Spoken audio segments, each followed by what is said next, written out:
نحمده ونصلي على رسوله الكريم اما بعد فاعوذ بالله من الشيطان الرجيم بسم اللہ الرحمن الرحیم۔ سامعین کرام، رمضان کی آمد ہے اور رمضان سے پہلے یہ سوال پیدا ہوتا ہے کہ ہم رمضان کی تیاری کیسے کریں۔ تو آج کی اس ویڈیو میں ہم اس پہ گفتگو کریں گے کہ اللہ تعالیٰ نے ہمیں یہ بابرکت مہینہ عطا فرمایا ہے، تو ہم اس کی برکتیں کس طرح سے پوری طرح سے سمیٹ سکیں گے۔ تو اللہ تعالیٰ نے فرمایا، اے ایمان والو، تم پر روزے اسی طرح فرض کیے گئے ہیں جس طرح ان لوگوں پر فرض کیے گئے تھے جو تم سے پہلے گزر چکے ہیں، تاکہ تم گناہوں سے بچو۔ اور دوسری جگہ فرمایا، اور جب تجھ سے میرے بندے میرے متعلق پوچھتے ہیں تو میں قریب ہی ہوتا ہوں، میں پکارنے والے کی پکار کو جب وہ مجھے پکارتا ہے قبول کرتا ہوں۔ سو انہیں چاہیے کہ میرا حکم مانیں اور مجھ پر بھروسہ کریں تاکہ راہ راست پائیں۔ سورہ بقرہ۔ رمضان المبارک کی آمد ہے۔ نبی کریم صلی اللہ علیہ وآلہ وسلم کا یہ طریقہ تھا کہ رمضان کی آمد سے پہلے شعبان کے مہینے میں ہی عبادت میں کچھ اضافہ کر لیتے، جو روزے اور صدقہ و خیرات کی شکل میں ہوتا تھا۔ اس کے علاوہ شعبان کی آخری تاریخ کو نبی اکرم صلی اللہ علیہ وآلہ وسلم نے ایک خطبہ دیا جس کے ذریعے رمضان کی فضیلت اور روزے کی اہمیت کے بارے میں صحابہ کرام رضی اللہ عنہ ذہنی طور پر تیار کیا گیا۔ اگرچہ یہ تمام باتیں جو روزے کے متعلق ہیں ہم میں سے بہت سے لوگ بہت اچھی طرح جانتے ہیں، لیکن کسی بھی چیز کو محض جان لینے سے بات نہیں بنتی۔ کوئی بھی کام زیادہ بہتر طریقے سے کرنے کے لیے ضروری ہے کہ اس کے کرنے سے پہلے ہم ذہنی طور پر اور روحانی طور پر اس کے لیے تیار ہوں۔ اپنے آپ کو یاد دہانی کروائیں، کیونکہ انسان تو ہے ہی بھولنے والی چیز۔ تو کوئی بھی عبادت جسے پوری روح کے ساتھ، پورے شعور کے ساتھ کیا جاتا ہے، اس کے کرنے کا لطف ہی کچھ اور ہے۔ اور وہ عبادت جو محض ایک روٹین کے تحت کر لی جائے، اور وہ روزہ جو صرف بھوکے پیاسے ہونے کا نام رہ جائے، تو ایسا روزہ انسان کو حقیقی معنوں میں وہ فائدہ نہیں دیتا جس کے لیے اللہ تعالیٰ نے یہ روزے ہم پر فرض کیے۔ اس لیے یہ یاد دہانی ضروری ہے کہ جب ہم روزہ رکھیں تو پورے شعور کے ساتھ، پوری روح کے ساتھ اور پوری طرح اس عبادت سے لطف اندوز بھی ہوں، اور اس کا جو اجر و ثواب اور جو فائدہ اللہ تعالیٰ نے بتایا ہے اسے بھی پوری طرح حاصل کر سکیں۔ تو یہ چند باتیں اسی چیز کو ذہن میں رکھتے ہوئے کی جا رہی ہیں۔ امید ہے کہ آپ ان پر غور فرمائیں گے۔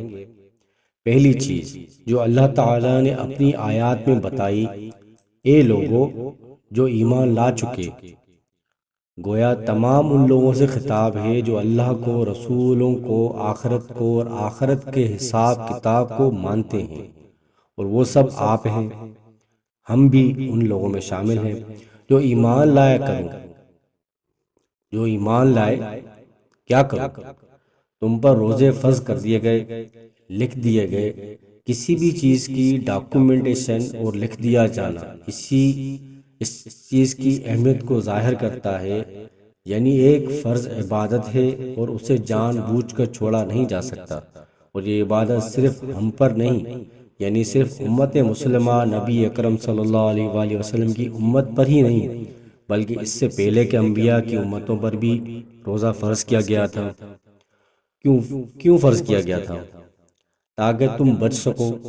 انسان بظاہر کھانے پینے سے بچتا ہے، بظاہر اپنی نفسانی خواہشات کے پورا کرنے سے بچتا ہے، لیکن انسانی ضرورت سے یہ بچنا، وہ بنیادی ضروریات جو انسان کے ساتھ ہر دم لگی رہتی ہیں، ان ضروریات سے جب انسان پرہیز کرتا ہے، کھانے پینے سے بچتا ہے، تو دراصل بچنے کی ایک پریکٹس ہوتی ہے، بچنے کی ایک ایکسرسائز ہوتی ہے۔ اور جب انسان اپنے نفس پر کنٹرول کرنا سیکھتا ہے تو پھر گناہوں سے بھی بچ جاتا ہے۔ تو گویا روزہ دراصل کیا ہے کہ صبح سے لے کر شام تک تم کھانا پینا اور نفسانی خواہشات سے، حالانکہ وہ جائز ہیں، ان جائز ضروریات سے بھی تم بچو تاکہ تم ان جائز ضروریات سے بچ کر ناجائز چیزوں سے بھی بچ سکو، اور جب ناجائز چیزوں سے بچو تو پھر برے انجام سے بھی بچ سکو۔ یہ ہے روزہ۔ روزہ روزے کا اصل مطلب تاکہ تم بچنا جان لو۔ بات یہ ہے کہ ہم انسان بہت دفعہ چاہتے ہیں کہ ہم غلط کاموں سے بچ سکیں، لیکن باوجود خواہش کے، باوجود کوشش کے بچ نہیں سکتے۔ مگر روزہ ایک ایسی عبادت کہ جس میں اللہ تعالی کے لیے کھانے پینے سے بچا جاتا ہے۔ آپ تنہا ہوں، ایسی جگہ پر ہوں جہاں کوئی نہ دیکھتا ہو، کوئی پوچھنے والا نہ ہو، کوئی سزا دینے والا نہ ہو، کوئی پکڑنے والا نہ ہو، لیکن پھر بھی خواہ کتنے ہی بھوکے ہوں، کتنے بھی پیاسے ہوں، کتنے ہی جذبات سے مغلوب ہوں، لیکن آپ وہ کام نہیں کرتے جو اس حالت میں اللہ نے روک دیا آپ کو کرنے سے۔ اس طرح ضبط نفس کی ایک ٹریننگ ہوتی ہے، اور انسان کو بار بار یہ احساس دلایا جاتا ہے کہ جس رب کے حکم سے تم حلال چھوڑ رہے ہو، اسی رب کے حکم سے تم حرام کو بھی چھوڑ دو۔ ہم روزے کی حالت میں حلال چیز استعمال کرنا چھوڑتے ہیں۔ کھانا پینا حلال ہے، پانی حلال ہے، جس کے بارے میں اللہ تعالیٰ قرآن پاک میں فرماتا ہے، جو پاکیزہ چیزیں ہم نے تم کو دی ہیں انہیں کھاؤ۔ انہیں اللہ کا حکم سمجھ کر ہم استعمال کرتے ہیں، لیکن روزے میں مت کھاؤ۔ گویا حلال سے بچنا، تو جب انسان اللہ کے حکم سے، اللہ کی خوشی کی خاطر حلال سے بچتا ہے تو وہ آخر حرام سے کیوں نہ بچے گا۔ اسی لیے روزے کی حالت میں صرف کھانا پینا نہیں، جھوٹ، چغلی، غیبت اور ہر غلط کام بھی چھوڑ دینا چاہیے، کیونکہ وہ حرام چیزیں ہیں، اور اگر انسان ان کو نہیں چھوڑتا تو نبی اکرم صلی اللہ علیہ وآلہ وسلم نے فرمایا، جس نے روزہ رکھ کر جھوٹ بولنا اور جھوٹ پر عمل کرنا نہ چھوڑا تو اللہ کو اس بات کی کوئی ضرورت نہیں کہ کوئی شخص اپنا کھانا پینا چھوڑ دیتا ہے۔ گویا روزہ صرف کھانا پینا چھوڑنے کا نام نہیں، بلکہ اس کے ساتھ ساتھ ہر حرام کام سے بچنے کا نام ہے، ہر گناہ سے بچنے کا نام ہے، اللہ کی ناراضگی اور ناپسندیدگی سے بچنے کا نام ہے۔ لہذا جب تک انسان بچنا نہیں سیکھتا، اس وقت تک روزے کی روح کو نہیں پہنچتا۔ اسی لیے روزہ صرف زبان کا نہیں، صرف پیٹ کا نہیں، وہ آنکھوں کا بھی روزہ ہے، وہ کان کا بھی روزہ ہے، وہ دل کا بھی روزہ ہے، وہ ان ہاتھوں کا بھی روزہ ہے، وہ پاؤں کا روزہ بھی ہے کہ ان تمام اعضاء کو اللہ تعالیٰ کی نافرمانی سے روک دیا جائے۔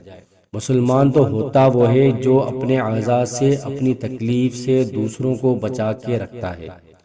لہذا روزہ ہمیں ان تمام چیزوں سے بچنے کا حکم دیتا ہے، اور روزے کی اصل روح بھی یہی ہے۔ تو گویا اگر ہم چاہتے ہیں کہ ہم اپنے روزے سے فائدہ اٹھائیں، ہم اپنی اس مشقت کا اجر پائیں، ہم اس قربانی سے جہنم سے بچیں، تو اس قربانی کو کرنے کے ذریعے سے ہمارے لیے کیا ضروری ہے کہ ہم صرف کھانے پینے سے نہیں بلکہ ہر حرام سے بچنے کی کوشش کریں۔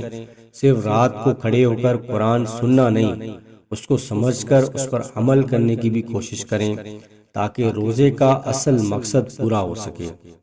اللہ تعالی ہم سب کو روزے کی روح تک پہنچنے اور اس ماہ مبارک کی برکتوں سے مستفید ہونے کی توفیق عطا فرمائے، آمین۔ فما علینا الا البلاغ المبین۔